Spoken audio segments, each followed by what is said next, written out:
A indústria brasileira, um dos setores mais atingidos pela crise econômica, se encontra diante de um novo desafio, a indústria 4.0, que integra tecnologias de robótica e inteligência artificial.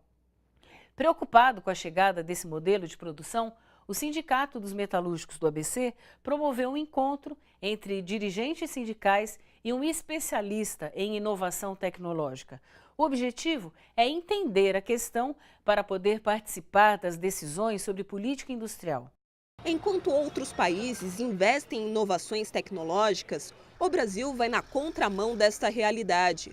Para Mário Sérgio Salerno, professor da Escola Politécnica da USP, a indústria brasileira está defasada para implementar a indústria 4.0, um novo modelo de produção feito por robôs, impressoras 3D e outras máquinas computadorizadas de alta tecnologia que se comunicam entre si. É muito difícil que, assim, como um todo, a indústria invista muito para aumentar a capacidade ou para novos processos, porque ela está tentando tirar a cabeça para fora d'água para não se afogar.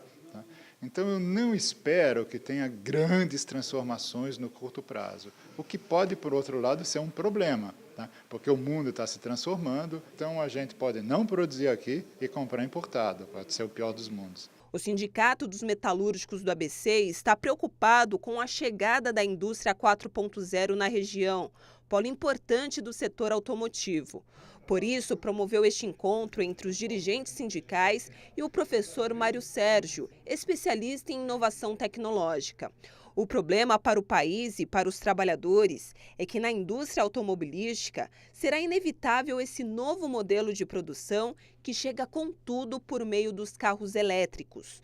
Países como Alemanha, França e China já anunciaram que querem acabar com a produção de carros a gasolina e diesel para investir em veículos híbridos e elétricos.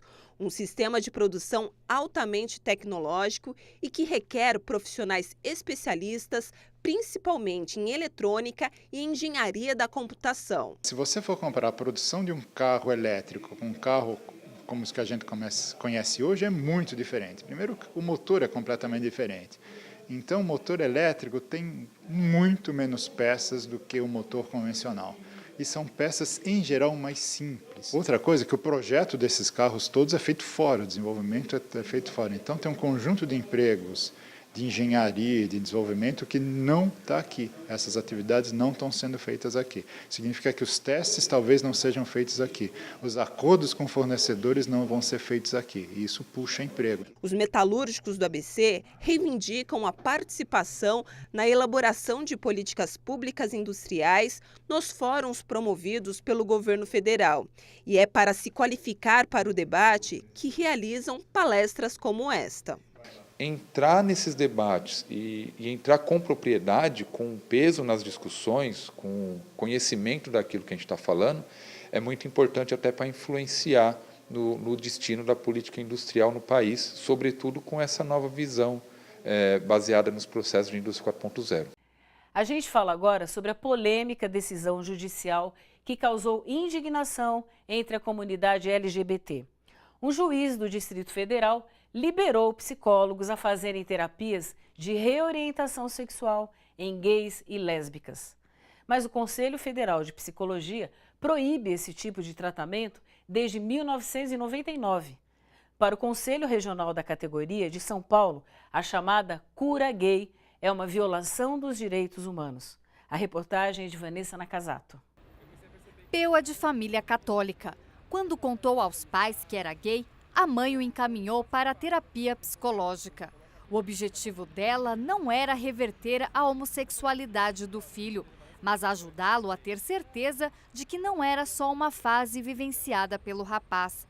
Foi da psicóloga evangélica que partiu a tentativa de cura. No primeiro ano, que foi 2 anos praticamente, nunca foi falado nada de religião, só que aos poucos foi acrescentando a Bíblia, no tratamento. Eu percebi que estava indo por um caminho que não era legal, assim. Desde 1990, resolução da Organização Mundial da Saúde considera que a homossexualidade não é doença, mas sim uma variação da sexualidade humana. Na prática, no entanto, muitos profissionais de saúde ainda acreditam na chamada cura gay, O caso relatado por Peu está longe de ser exceção. A gente tem acompanhado situações mais diversas, né?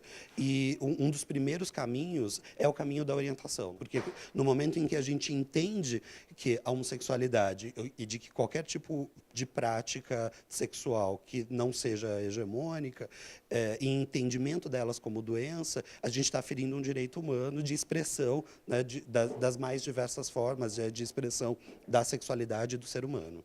Uma liminar expedida esta semana pelo juiz Valdemar Cláudio de Carvalho, do Distrito Federal, gerou polêmica. O juiz reconhece que a homossexualidade não é doença, mas a liminar permite que psicólogos façam estudos ou atendimento sobre a reorientação sexual do paciente, sem necessidade de autorização do Conselho Federal de Psicologia. O posicionamento do Conselho Regional de Psicologia de São Paulo é um posicionamento contrário a esta liminar, né, que foi aprovada, né, pelo juiz lá do Distrito Federal. É mais uma das tentativas de se abafar movimentos, de se abafar pessoas que são oprimidas pela sociedade, pessoas que são colocadas à margem, né? Infelizmente é isso, assim, eles querem mesmo que a gente não tenha voz, que a gente não tenha orgulho de quem a gente é. Então eu acho que essa coisa de colocar como doença, não sei o que, é mais uma tentativa retrógrada de oprimir mais ainda quem sempre foi oprimido. Os veículos de comunicação têm um papel importante na formação da opinião popular. Em geral, a abordagem escolhida pela mídia vai acabar influenciando a visão que você tem sobre determinado assunto.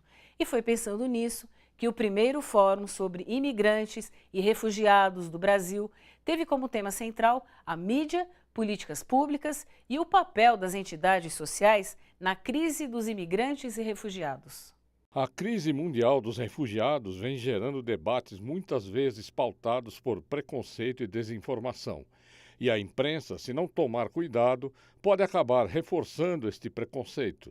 Aconteceu em São Paulo a primeira edição do Fórum sobre Refugiados no Brasil, e uma parte do evento foi dedicada à postura da mídia em relação à abordagem para com os refugiados. Quando, de uma maneira geral, essa informação ou essa comunicação ela chega demonstrando, por exemplo, um refugiado com o estereótipo de uma pessoa violenta ou de uma pessoa de índole duvidosa, ela leva ao imaginário das pessoas que estão vendo a ter essa percepção. E o resultado disso são discursos de ódio, de intolerância. Então, acho que existe também uma responsabilidade ética na hora que você emite a sua informação. E é o que a gente tem pedido. Segundo esta professora de Relações Internacionais, a mídia muitas vezes age de forma antiética. Esta foto, tirada em maio de 2015, mostra um haitiano tomando banho em condições precárias na missão de paz em São Paulo. A foto tem valor documental, mas foi feita sem autorização do retratado. Por isso, gerou indignação ao ser publicada em 2 dos maiores jornais do país. Isso gerou um grande debate ético. Essa foto, inclusive, recebeu um prêmio, né, um prêmio de fotografia, mas ela foi tirada sem autorização do fotografado, né, em condições muito negativas, passando uma imagem de que esses indivíduos, então, eles não têm direito a nada, né? Eles não têm direito nem ao próprio reconhecimento de que eles são seres humanos, que eles não são objetos. Então, essa foto, geralmente é uma referência muito negativa da questão. Quando, na verdade, o que a gente precisa pensar é que essas pessoas, elas não são refugiadas, elas estão refugiadas. Então, existe uma associação sempre como algo muito pejorativo, né? Como algo muito negativo em relação a elas. E esse tipo de imagem ajuda, ao meu ver, a construir esse tipo de narrativa, esse tipo de discurso. Comemorando seus 25 anos, o Museu da Pessoa inaugurou a exposição Quem Sou Eu? A instigante pergunta conduz a exposição, que tem como objetivo discutir o que poderia mudar se uns prestassem mais atenção nas histórias dos outros e incentivar a escuta, mostrando assim um universo de realidades diferentes e instigantes. Nossa repórter Vanessa Nakazato esteve lá para conhecer a exposição. Acompanhe. Do lado externo do Sesc Vila Mariana, o painel com fotos grandes e antigas chama a atenção e já dá uma ideia do que o público encontrará. Lá dentro, a primeira parte da exposição Quem Sou Eu já causa impacto com 25 fotos antigas, a maioria tirada entre o início e a metade do século passado. Atrás de cada foto, legendas escritas à mão contam histórias de vida, de imigrantes, pessoas que fugiram do Holocausto ou que se casaram com o amor de suas vidas. Quem fez a curadoria da exposição é a fundadora e criadora do Museu da Pessoa, Karen Workman. A Karen, ela tem um entendimento, e nós do Museu da Pessoa, consequentemente, de que qualquer história de vida ela é única e pessoal. E cada história conta uma história. E quem sou eu pode ser a sua história ou o que você ouve do outro e você se identifica. A exposição Quem Sou Eu comemora os 25 anos do Museu da Pessoa, que ao longo deste período coletou 18 mil histórias de vida e 60 mil fotos de anônimos e famosos. Os ambientes da mostra têm como base o círculo, a forma ancestral de compartilhar histórias. Por meio de vídeos, áudios e fotos, o público tem acesso às experiências e aos sentimentos mais profundos do ser humano, como o amor, a dor e a saudade.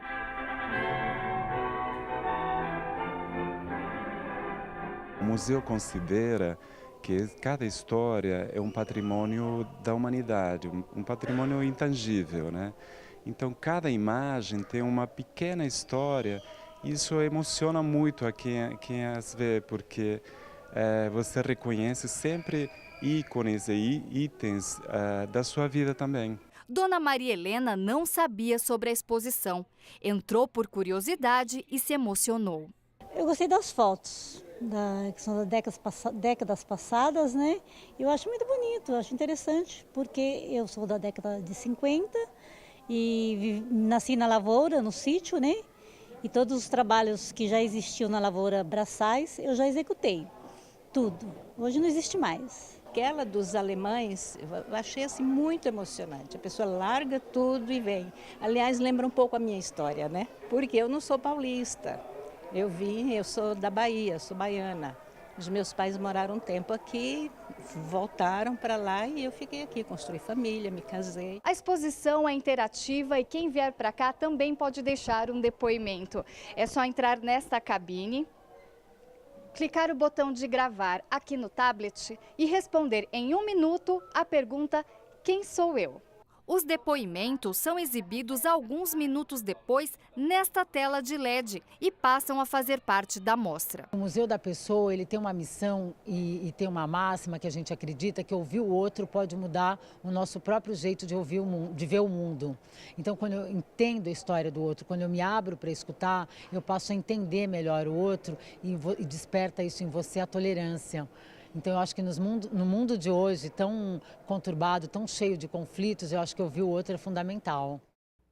Este foi o Panorama de hoje.